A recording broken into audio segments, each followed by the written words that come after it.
आणि काही महत्त्वाची व्हिज्युअल्स येत आहेत। उदय सामंत या व्हिज्युअलमध्ये दिसत आहेत। ज्यावेळी उदय सामंत हे रवींद्र चव्हाणांच्या भेटीसाठी दाखल झालेले आहेत।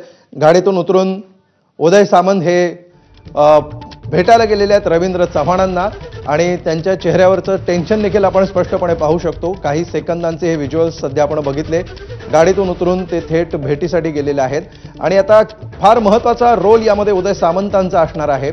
विशेषतः ज्या प्रकारे निगोसिएशन्स शिंदेच्या शिवसेनेकडून जे निगोसिएशन्स होतात, राज ठाकरेंना भेटीगाठी होत होत्या त्यावेळी देखील उदय सामंतांचा रोल महत्त्वाचा होता आणि आता या सगळ्या प्रक्रियेमध्ये सुद्धा रवींद्र चव्हाणांना भेटण्यासाठी उदय सामंत पोहोचलेले आहेत।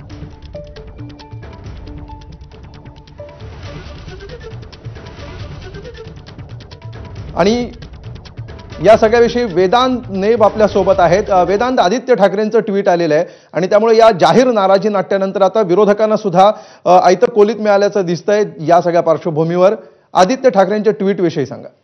अमोल, ज्या प्रकारे आपण बघितलं की आज जे काही कॅबिनेटमध्ये घडलं त्यानंतर आता विरोधक सुद्धा या सगळ्या जे शिंदेच्या मंत्र्यांची जी नाराजी आहे त्याबद्दल आता विरोधक बोलताना पाहायला मिळतात।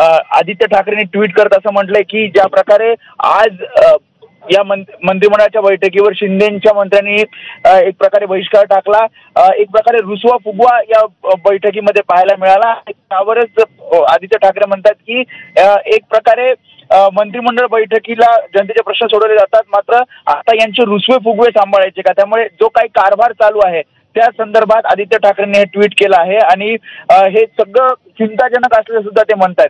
त्यांचं असं म्हणणं आहे की ज्या प्रकारे आज शिंदेचे मंत्री हे कॅबिनेट बैठकीला गेले नाही याचा अर्थ त्यांना मुख्यमंत्र्यांवर आणि भाजपवर राग आहे। तो राग यासाठी आहे की निवडणुकीतलं जागा वाटप आणि पक्ष ज्या प्रकारे शिंदेच्या शिवसेनेचा फोडला जातोय, पक्षप्रवेश करून घेतले जातात आणि त्यामुळेच हा राग असल्याचं आदित्य ठाकरे म्हणतात आणि त्यामुळे एक भलं मोठं ट्विट करत या सगळ्या कारभारावर टीका आदित्य ठाकरे यांनी केली आहे।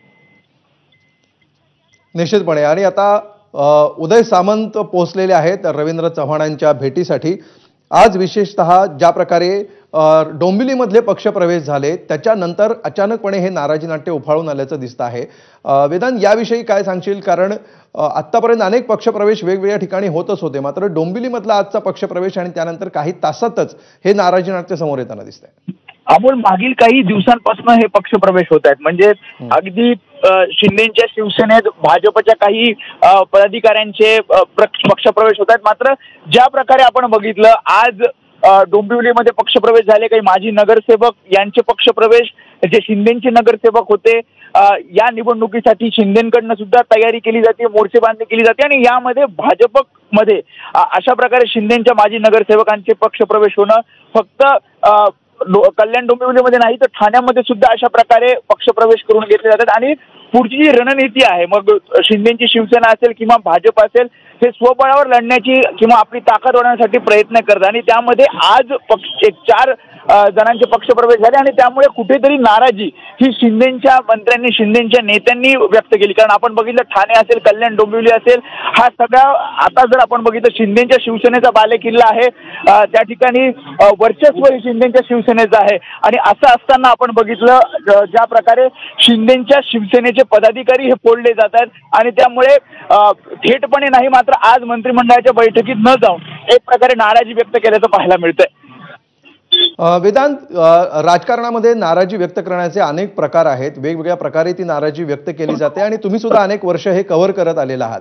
मात्र अशा प्रकारे जाहीरपणे आता ही नाराजी व्यक्त केली जाते।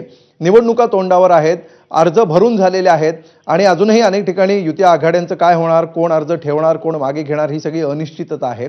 अशा पार्श्वभूमीवर इतक्या जाहीरपणे सगळ्यांच्या डोळ्यात भरेल अशा प्रकारे ही नाराजी व्यक्त करणं, याच्या मागे नेमकी काय रणनीती असू शकते?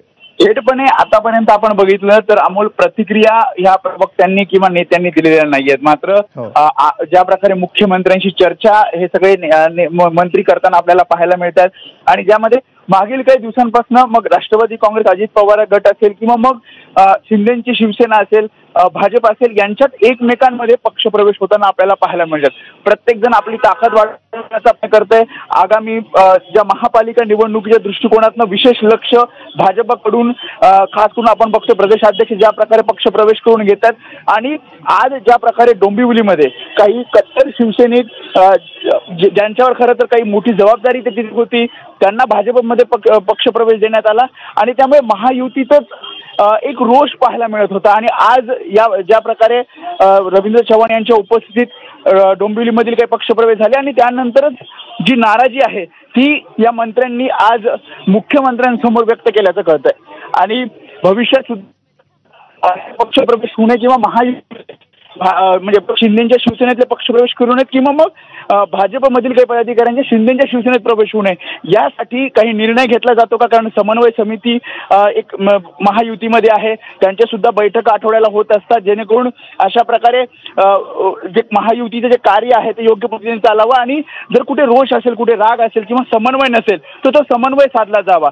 त्यामुळे या समन्वय समितीच्या बैठकीमध्ये काय निर्णय घेतले जातात का किंवा मग मुख्यमंत्री नेमकं काय यावर करतात? कारण उपमुख्यमंत्री आपण बघितलं एकनाथ शिंदे हे या बैठकीला उपस्थित होते आणि एक मंत्री सुद्धा शिंदेच्या शिवसेनेचे हे या बैठकीला उपस्थित होते. मात्र बाकी मंत्र्यांनी मात्र बहिष्कार टाकला आणि त्यामुळे निश्चितपणे म्हणजे वेदांत आपण बघतो आहोत या नाराजी नाट्याची जी मूळ आहेत, जी काही